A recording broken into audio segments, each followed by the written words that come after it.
Darishatanine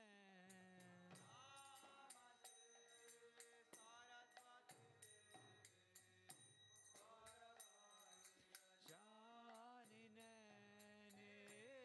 Nirvishesha Yamani Jayo Shri Krishna Chaitanya Prabhu Nityananda Shri Advaita Gadadhar Shivasadi Gaur Bhaktivedanta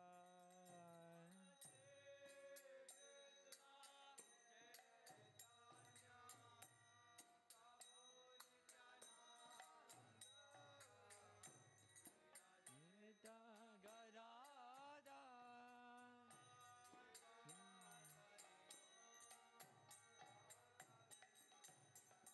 Jayo Shri Krishna Chaitanya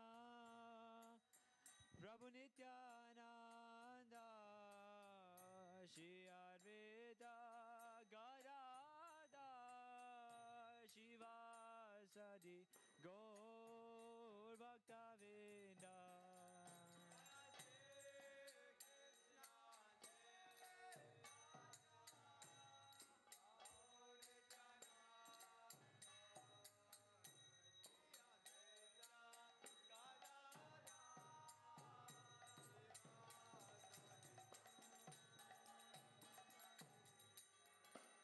Jayo Shri Krishna Chaitanya Prabhu Nityananda Shri Advaita Gadadhar Shivasadi Gaur Bhaktivedanta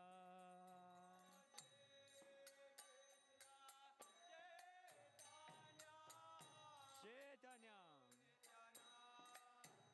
Nityananda Jai Gadada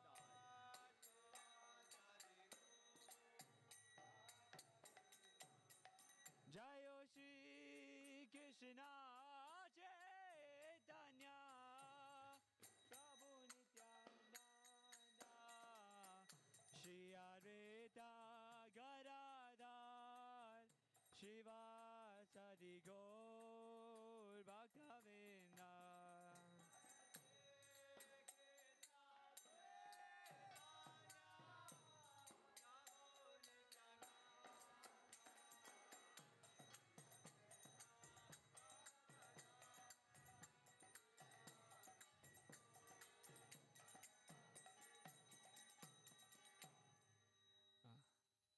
Hare Krishna Hare Krishna Krishna Krishna Hare Hare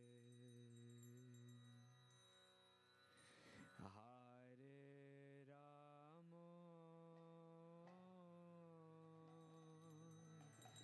Hare Rama Rama Rama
Krishna Krishna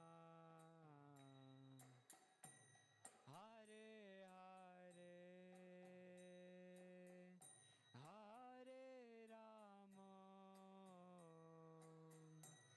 Hare Rama Rama Rama Hare Hare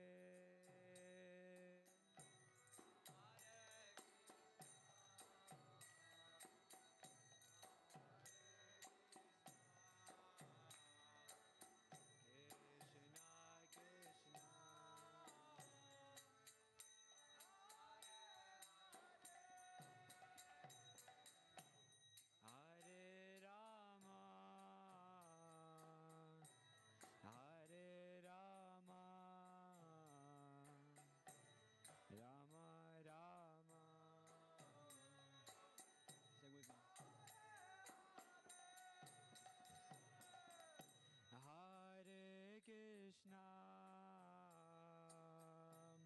Hare Krishna,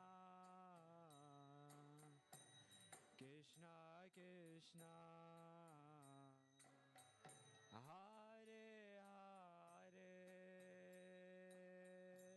Hare Rama, Hare Rama, Rama Rama, Hare Hare.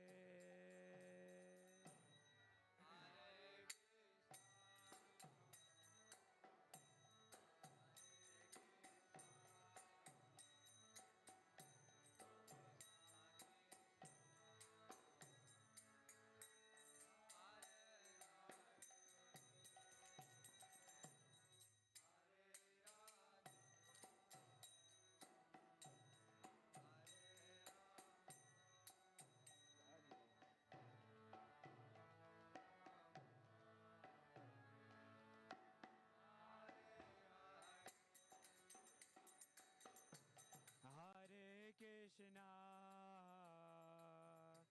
Hare Krishna, Krishna Krishna, Hare Hare, Hare Rama, Hare Rama, Rama Rama, Hare Hare.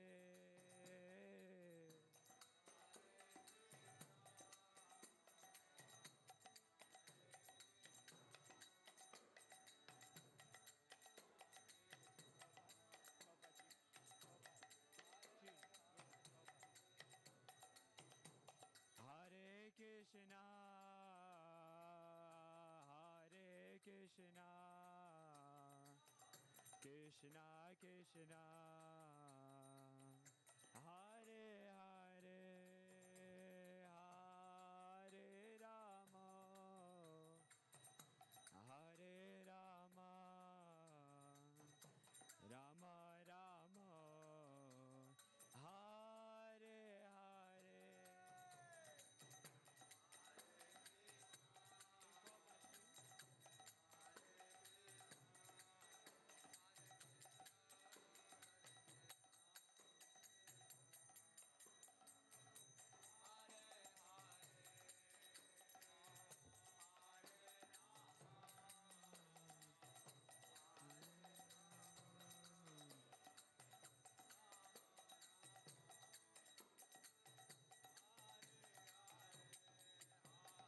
Krishna, Hare Krishna, Krishna Krishna, Hare Hare, Hare Rama, Hare Rama, Rama Rama, Hare Hare.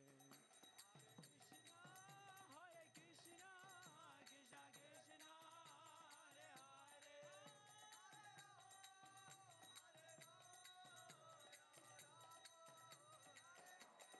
Hare Krishna, Hare Krishna, Krishna Krishna, Hare Hare.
Jaya Radha Madhava Kunja Bihari Radha Madhava Kunja Bihari Jaya Radha Madhava Kunja Bihari Radha Madhava Jaya Gopi Jana Vallabha Girivaradhari Gopi Jana Vallabha Girivaradhari Jaya Gopi Jana Vallabha Girivaradhari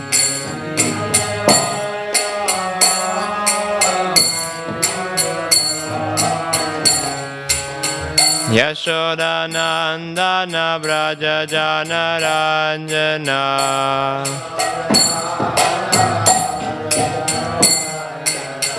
Yashoda Nandana Braja Jana Ranjana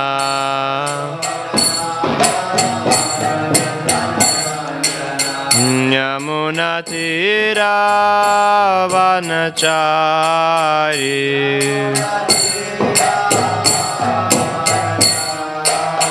Yamuna Tira Vanachari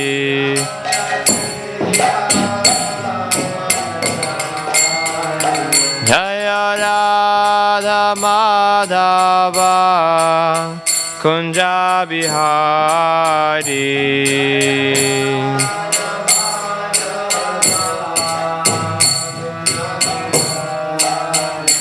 Jaya Gopi Jana Vallabha Girivaradhari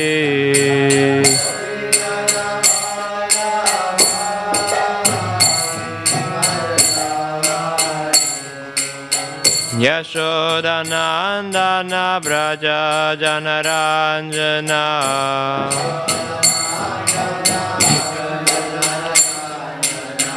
Yamuna Tira Vanachari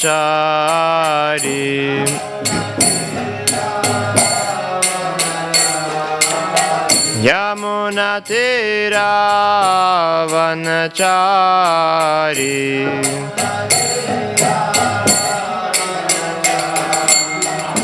Jaya Radha Madhava Kunja Bihari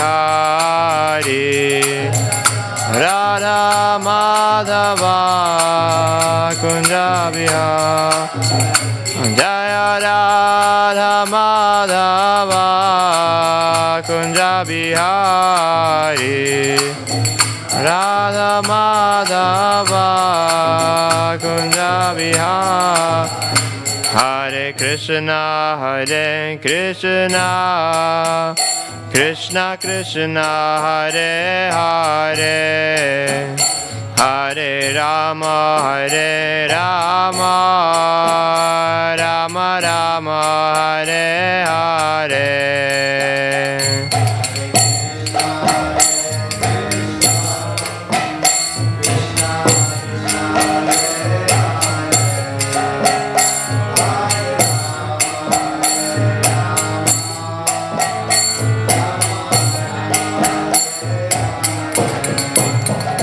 Hare Krishna, Hare Krishna, Krishna Krishna, Hare Hare, Hare Rama, Hare Rama, Rama Rama, Hare Hare.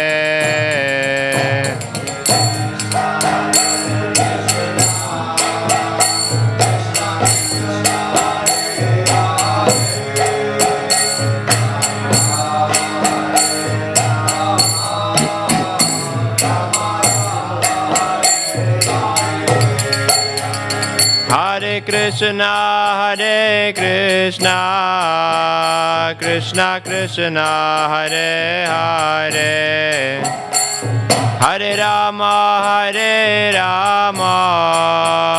Rama Rama, Hare Hare.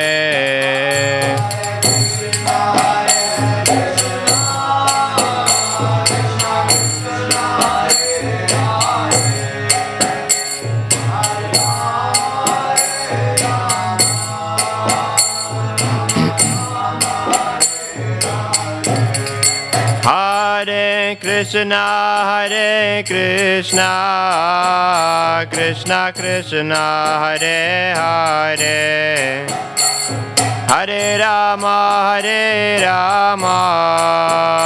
Rama Rama, Hare Hare.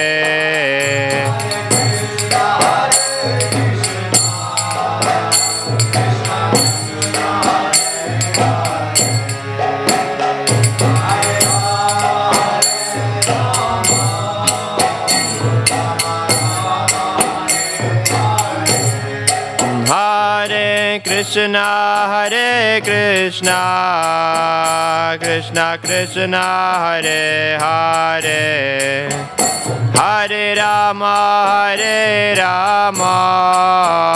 Rama Rama, Hare Hare, Hare Krishna, Krishna Krishna, Hare Hare, Hare Rama,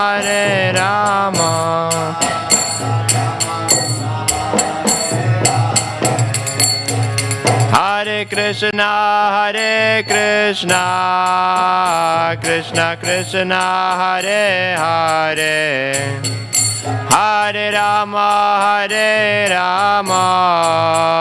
Rama Rama, Hare Hare.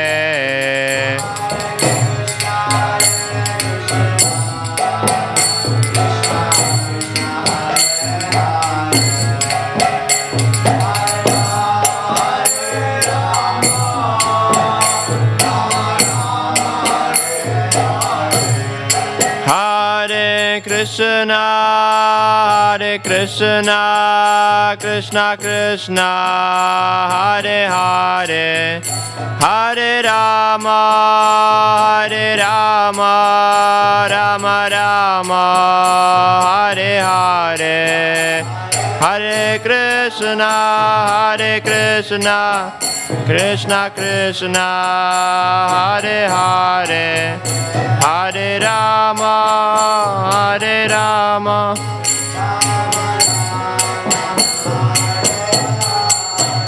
Hare Krishna, Krishna Krishna, Hare Hare, Hare Rama, Rama Rama, Hare Hare.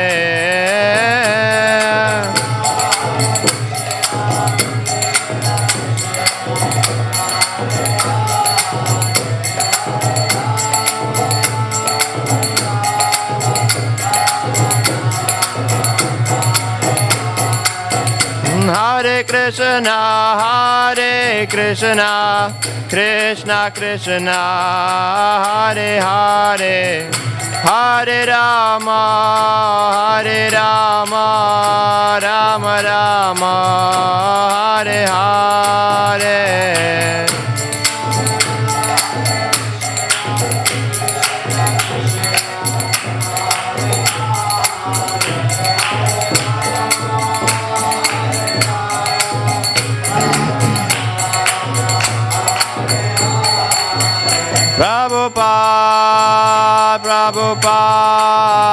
Prabhupada, Jaya Srila Prabhupada.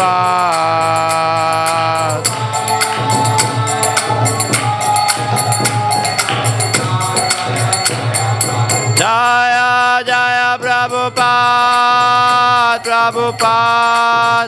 Prabhupada, Jaya Srila Prabhupada,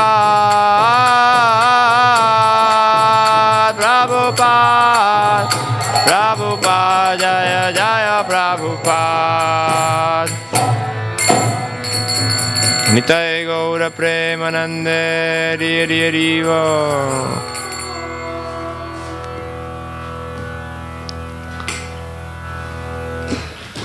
Om Namo Bhagavate Vasudevaya. Bhagavate Vasudevaya. Om Namo Bhagavate Vasudevaya.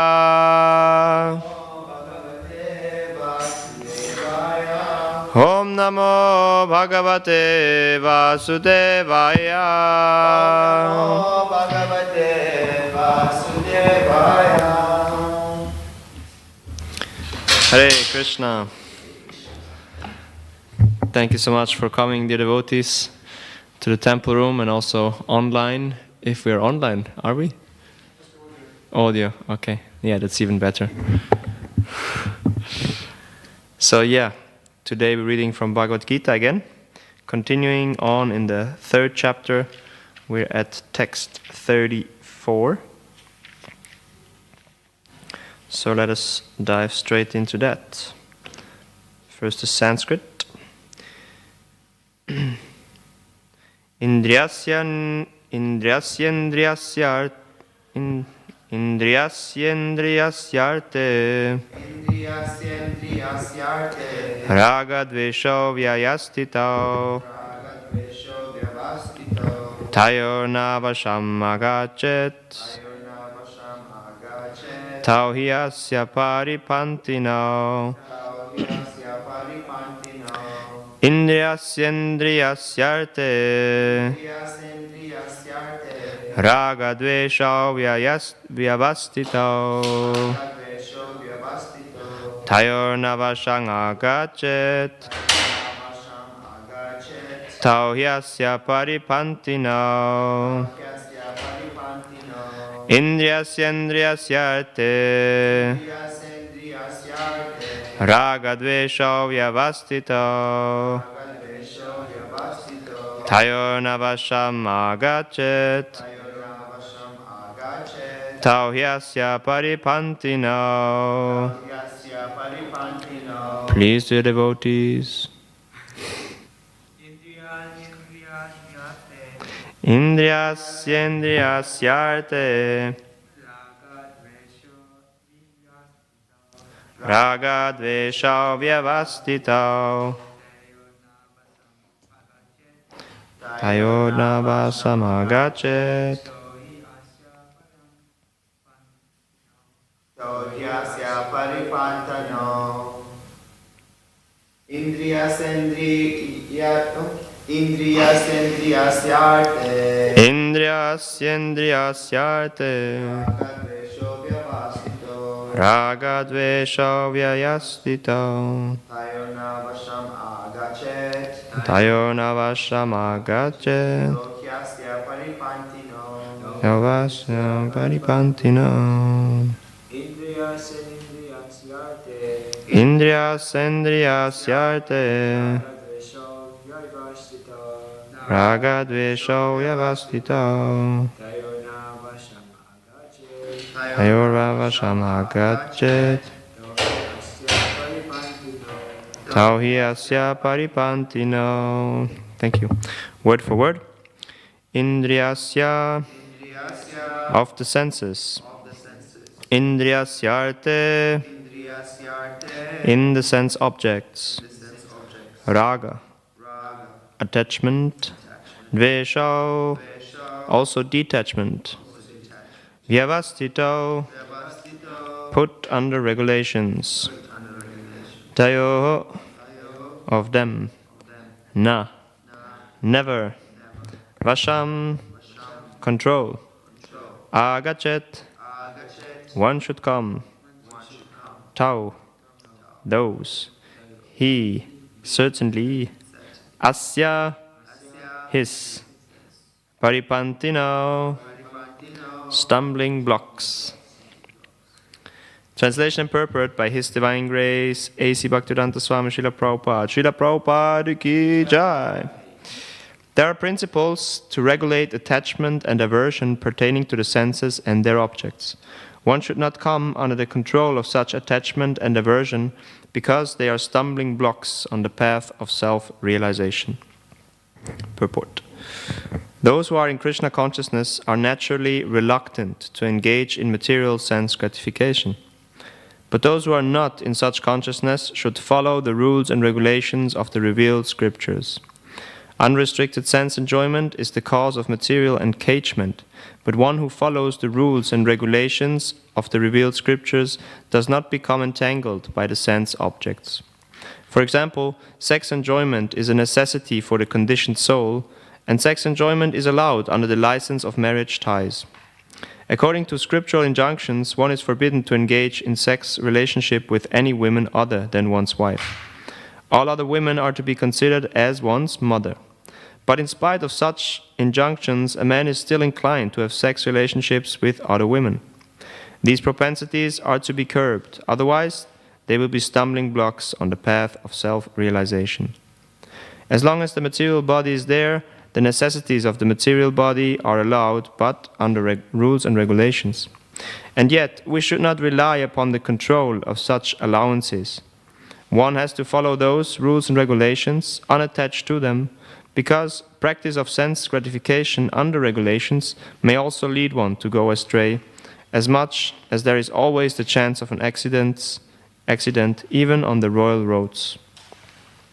Although they may be very carefully maintained, no one can guarantee that there will be no danger even on the safest road.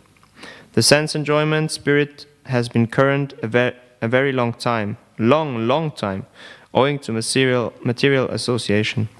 Therefore, in spite of regulated sense enjoyment, there is every chance of falling down.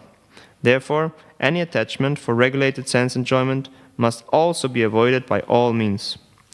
But attachment to Krishna consciousness or acting always in the loving service of Krishna detaches one from all kinds of sensory activities.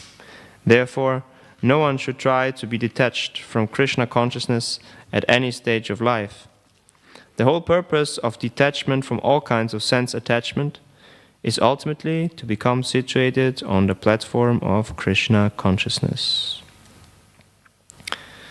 Om Jnana Timirandhasya Jnananjana Shalakaya Chakshurunmilitam Yena Tasmai Shri Gurave Namaha Shri Chaitanya Manobhishtam Stapitam Yena Bhutale Swayam Rupa Kadamayam Dadati Svapadantikam Vandeham Shri Guru Shri Yuta Padakamalang Shri Gurun Vaishnavangscha Shri Rupam Sagrajatam Sahagana Raghunatan Vitam Tam Sajivam Sadvaitam Savadutam Parijana Sahitam Krishna Chaitanya Devam Shri Radha Krishna Padan Sahagana Lalita Shri Vishakan Vitangscha He Krishna Karuna Sindhu Dinabandhu Jagatpate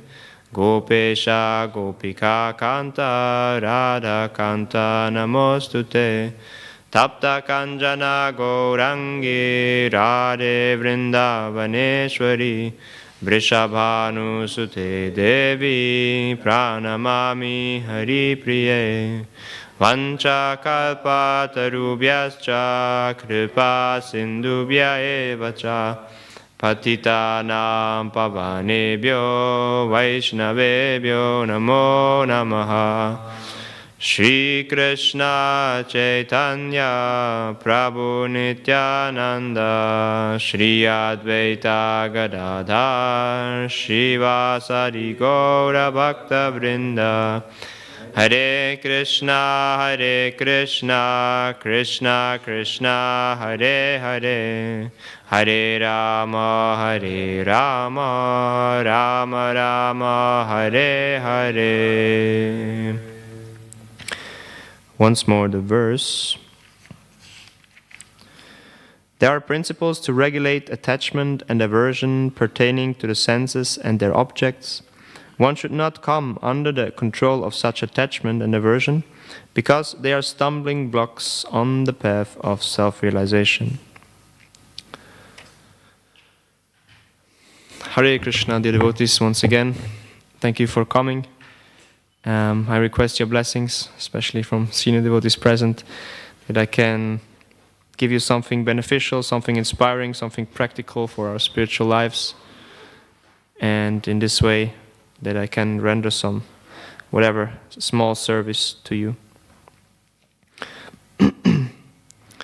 So, we're in the 3rd chapter, Karma Yoga.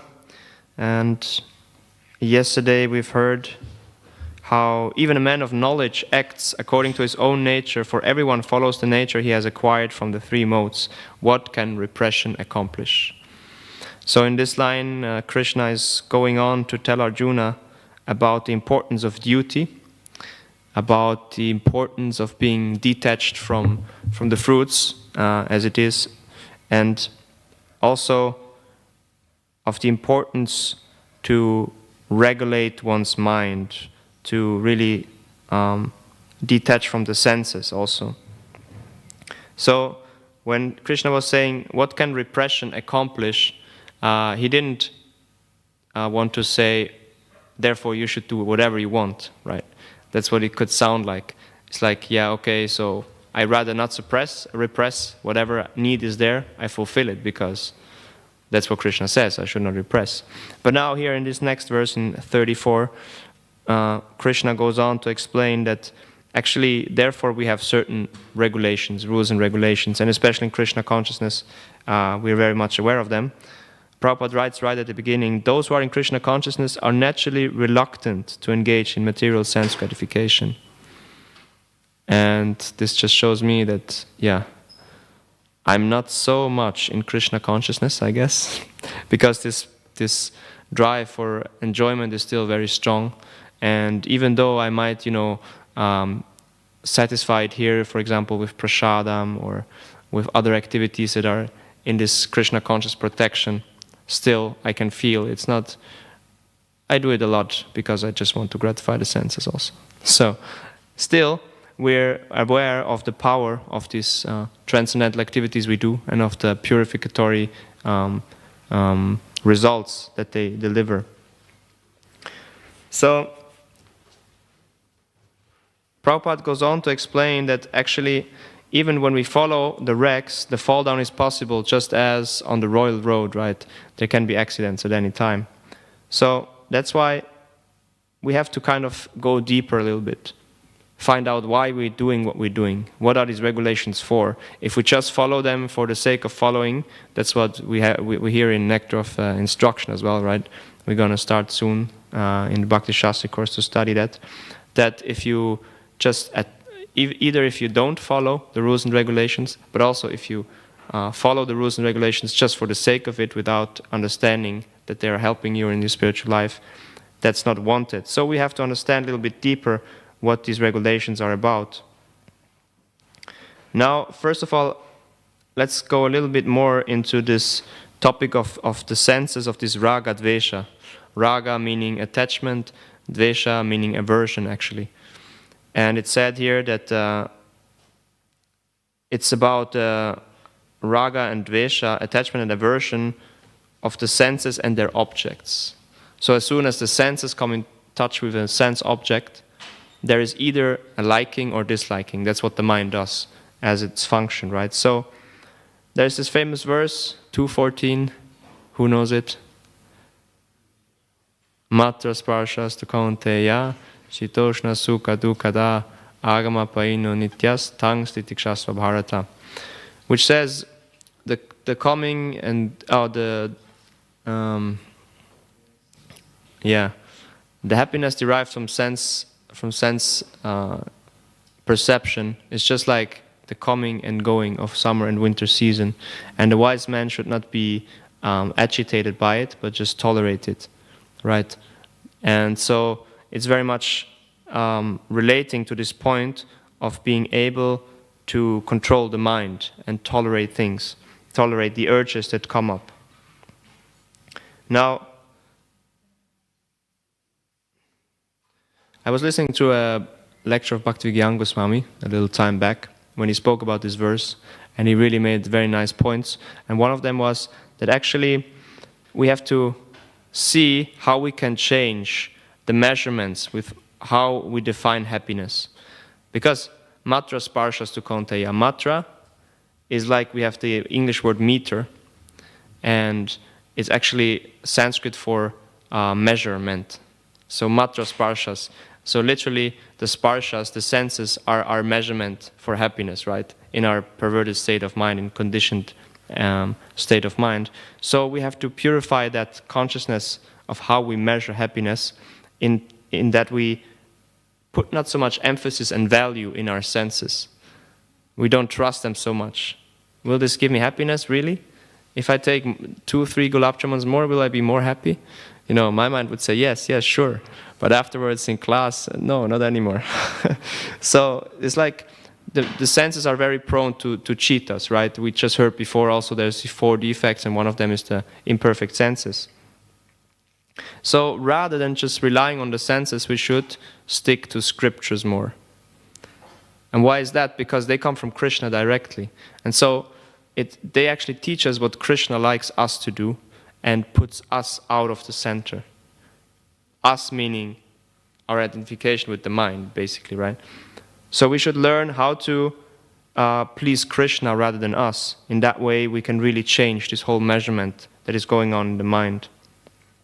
Maharaj went on to describe how actually fulfilling the duties that come from the scriptural injunctions gives a happiness that is far more elevated also than the happiness that we get from immediate sense gratification. And also what it does, it liberates us from the bodily consciousness. So I had an interesting experience the other day when one morning, maybe you know this feeling, the alarm is ringing and you try to switch it off as soon as possible so that you don't disturb all the others. And then you kind of get awake and you're like, Krishna, should I get up? Should I lay 5 more seconds, 10 more seconds? And then you get up and then you drag yourself out of bed, and some days it's just like, man, I don't want to get up. I don't want to go there. Can I not just sleep? I'm tired, this and that. The mind goes on and on. And this was one of these days, and I went down into the bathroom and I was like, almost not seeing myself in the mirror and doing my things, and still in a very negative mood. Oh, I have to do this today and no time for that. I should do so many things. All these things went on in my head. So I went into the shower, and first I put on some warm water, to kind of pacify my mind and body. And I was still, oh, Krishna, this is also not helping me. And I put on the cold water, and immediately everything switched. I have this strong experience with cold water, how purifying it actually is. And also because what I do is I kind of connect this cold water shower with some mental, samskara or a mental meditation that I have, which is this verse, which I also always recite before going to sleep, is 5:18:9 in Srimad Bhagavatam, from Prahlad Maharaj, where he says, Swasyastu vishwasya kala prasidatam tayantu bhutani shivam mitodiyam manascha badram bhachata dadhokshache aveshyatam no matirapya haituki. So it's a very beautiful verse describing that Prahlad Maharaj prays for all the living entities when he says, may there be good fortune throughout the universe, and may all envious persons be pacified. May all living entities be calm by practicing devotional service, for by accepting bhakti yoga, they think of each other's welfare. Therefore, let us all engage in the service of the Supreme Transcendence, Lord Shri Krishna, and always remain absorbed in thoughts of Him. So in this way, this prayer opens up a whole universe of compassion and just broadening the perspective of what I'm actually doing. So I'm in the shower, taking the shower, cold shower, which is unpleasant to the senses, right? It's like, oh my God, why are you doing this? But at the same time, if I have this in mind, I feel like, okay, I'm doing this to work on myself, to, help others, and I pray for others to also engage in that so that we can change the world, do something positive, and really, bring Krishna back into the everyday life of so many people who are now just engaged in gross sense gratification, actually suffering, mistaking it for happiness. So in this consciousness, what happens? I put myself out of the center. And all these petty things going through the mind, I don't want to do this and that, and I don't have time for this, it just fades away. Your mind is just focused together with the water, the cold water, it just leaves nothing else there in the mind. It's just focused on that. And in that way, I really find it a powerful way to kind of detach from the senses and from this me and mind conception, and automatically put myself into the role of a servant of all souls, but ultimately of Krishna, obviously. So,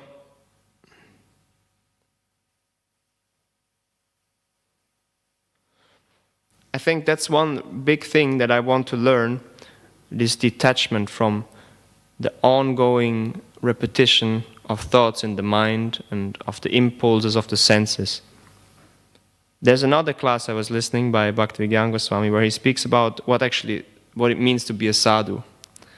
And he says a sadhu is somebody that is undisturbed by material emotions. So I often have this, for example, in kirtan, Kirtan, we have kirtan or even Mangalarti.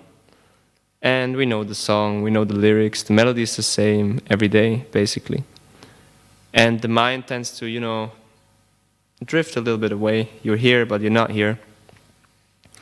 And then again, these thoughts come in. Oh, I need to do this today, and should I do this before or after? All these things come.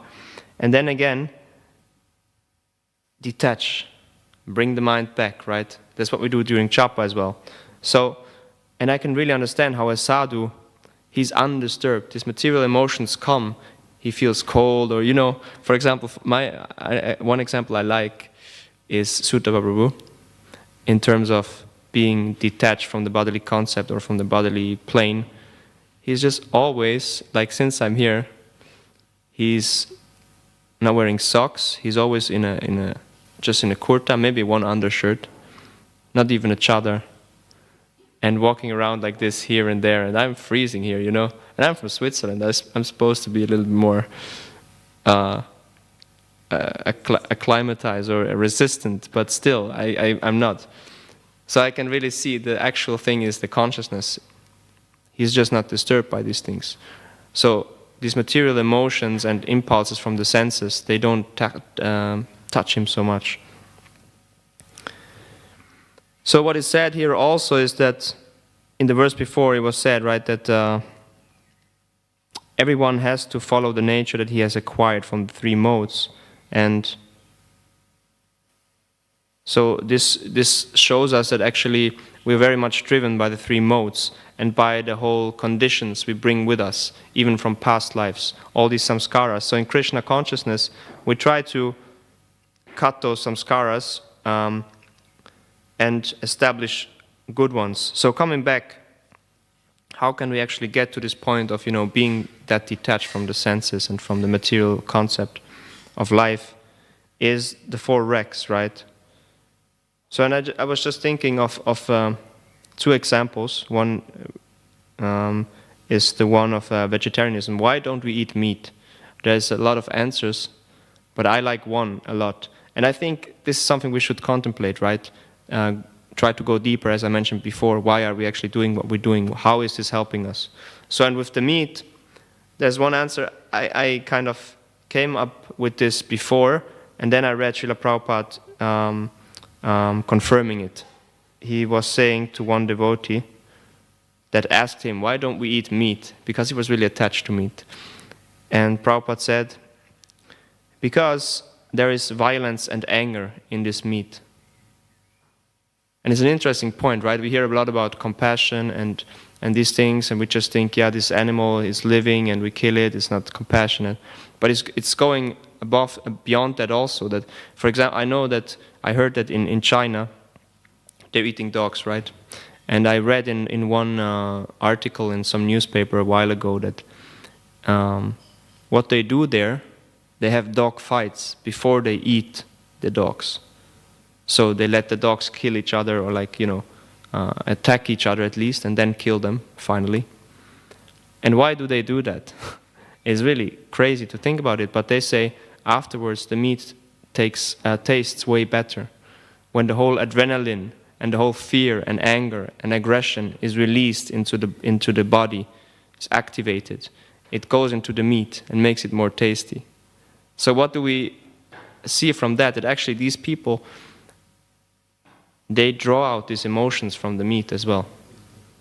It's on this very tamasic level, right? They need this feeding of this energy, rather than just the meat itself, but it's the energy that it contains.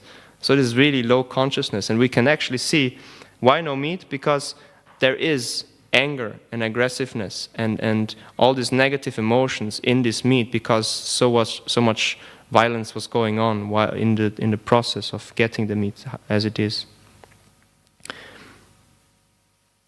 And then another example that Prabhupada mentions here in the purport, he's speaking about sex life, how it's actually one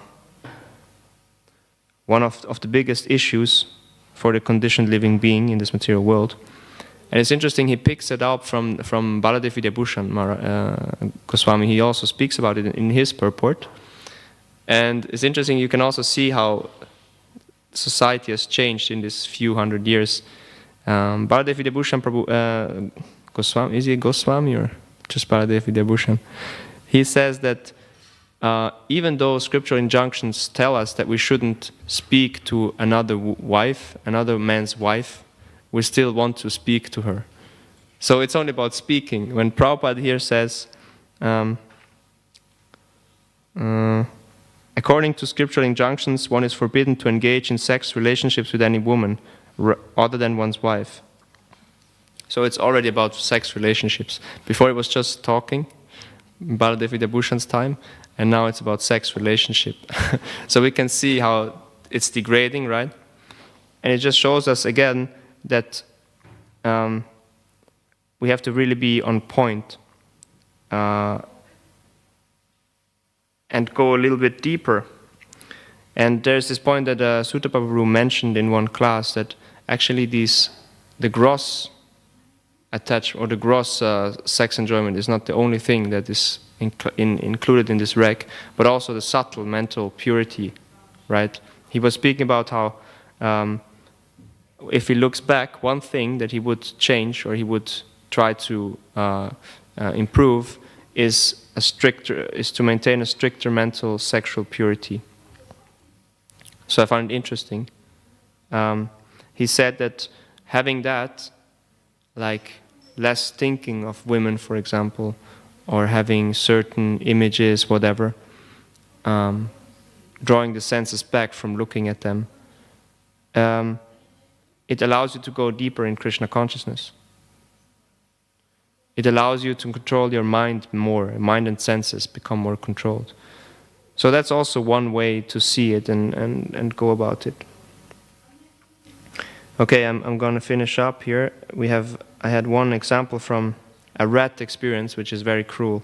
So I'm not going to mention it here, but I also I came across one quote from Winston Churchill that Gauranga Prabhu quoted, and it's related to this topic of regulation and detaching from the senses. Because Winston Churchill, he said, what is the definition of success? Success is going from failure to failure without loss of enthusiasm. That's how he defined success, which is interesting, right?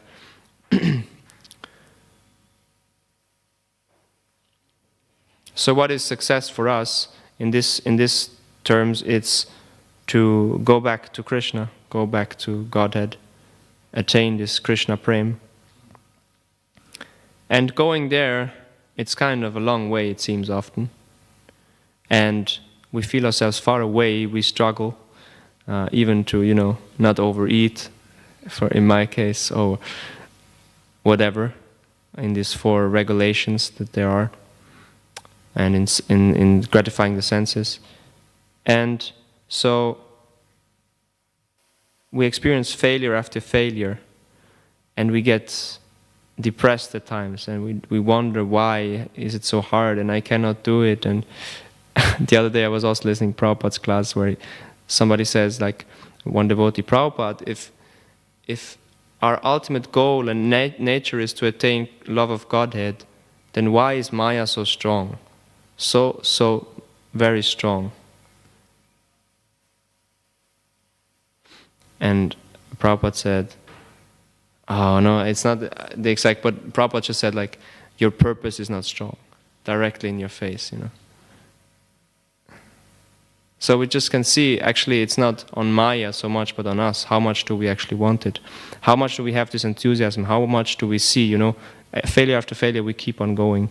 So we can be very hopeful because ultimately we know what the highest goal is, namely attachment to Krishna. So if we can detach more and more, steadily, gradually, over time, through these 4 regulative principles, through this wonderful process Srila Prabhupada has given us, and in the association with devotees, we can be assured that we at some point will reach this goal. And so there's a lot of reason to be enthusiastic, and we just have to become the proper recipients of Krishna's mercy and have to have this strong purpose, as Prabhupada says. So in this way, we need to recalibrate our instruments, our matras. The sparsha, matra sparshas is not the best instrument, the sense instruments, but rather use Shastra as our instrument to find out what is actually giving us happiness and what is not, and what is making Krishna happy. Then have the faith also, the hope, the enthusiasm, keep it. And ultimately, with these 2 things, what we will gain realization, we will gain the bliss, this param drishta nivartate, that will lead us on. And so I will close here. Thank you very much, Prabhus, for coming, and thank you all online who can not see me now but hear me. And yeah, if you have any comments or questions, then please feel free to ask. Thank you for your class, Prabhu. Yeah, I especially resonated with the point of, or the importance of mental purity and maintaining that mental purity. So, yeah. So sometimes I feel like I'm trying to use my mind to control my mind. Like I'm trying to. So how can I do that in a better way? How can I cultivate a stronger mental, a more pure mind? Yeah.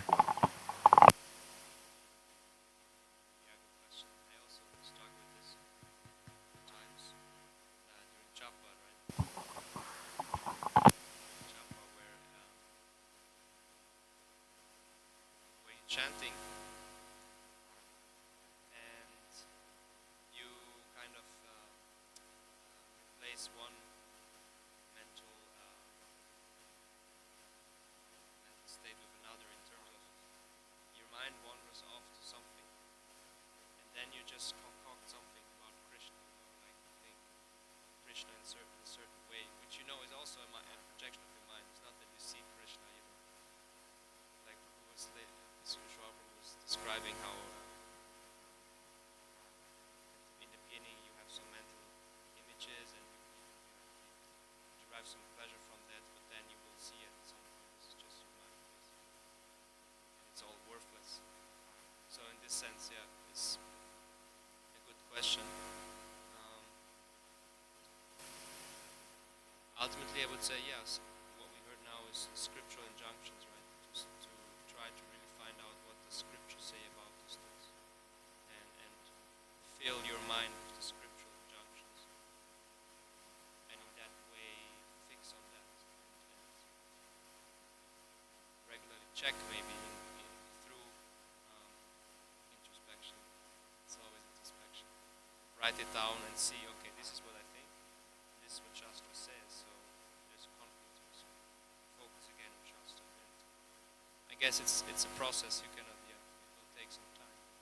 But the more you do it, the more it becomes a habit, the more you go in this direction.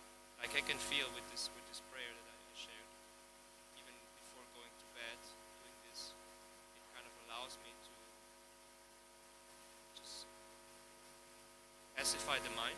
Yes, put the volume of the mind down. Before going to sleep, I close my eyes, immediately this comes to my mind. It's actually powerful. I've done this now for years. And it's just automatically.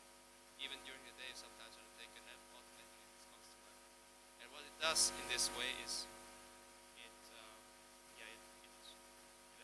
eliminates all other thoughts. At the same time, it's very positive, right? And you can really, even especially at the end of the day, kind of give the day a peaceful closure. Peacefulness. So these prayers certainly are so many parts. It's also something to replace the mind's thoughts with prayers in scriptural junctions, scriptural statements. Thank you. Yeah, I can really appreciate that point. I'm gonna try to take it on. Yeah, I really, even in other aspects, not connected to like purity and stuff, but the just saturating your mind with positive things, good habits, instead of trying to get away the negative things, is a much easier way to pacify the mind. Also, like just overload it with as much scripture and positive things you can, and then the negative things will fade away. So thank you. That's a really strong point for me.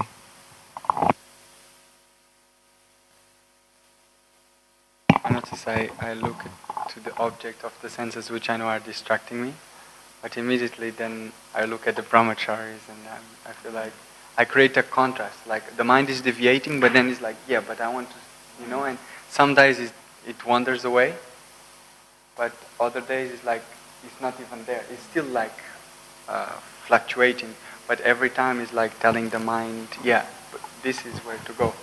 And then it goes, yeah, but that's also nice, and that's also... No, but this is where to go. And every time it's like, I'm looking at Prabhupada, and every time redrawing the mind like the turtle, like, and focusing in one. And it's like a constant daily work. In the hope that Krishna will grant us his grace. But the thing is also, that's why this association is so powerful, right? If you have devotees around you who are so serious, yeah, you just look at them and you see, oh my God, he's really doing, he's really going for it. I should also try a little bit at least. And then, he's still so focused. Okay, I also try. Like this. It's nice.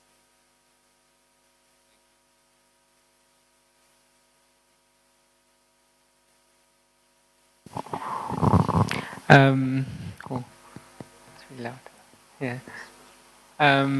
I really liked your point about the mood behind behind meat eating. Like the I guess like the reflection you gave was quite it's quite important. But what I was wondering is, do you reckon there's a correlation between I guess like sexual appetite and meat eating? Do you think there's a strong connection? Like I was thinking maybe like there's like a cycle, like if one eats meat, then they're obviously taking on the animal's characteristics of just looking to mate. And on the other side of the coin, if we're eating meat, then we're taking on these traits slightly. I don't know if that made sense. Yeah.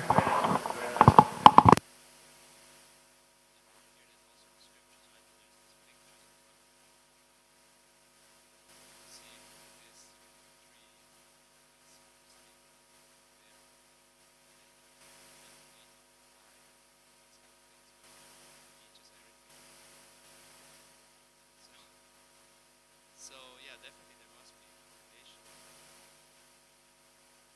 And also just basically eating meat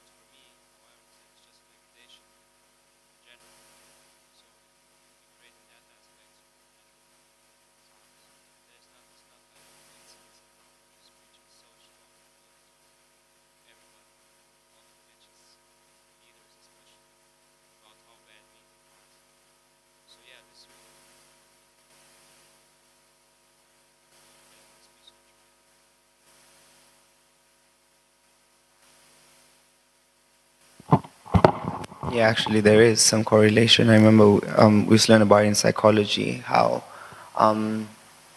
it's from the little psychology I did in like A levels and stuff, but it still held a lot of stuff for me.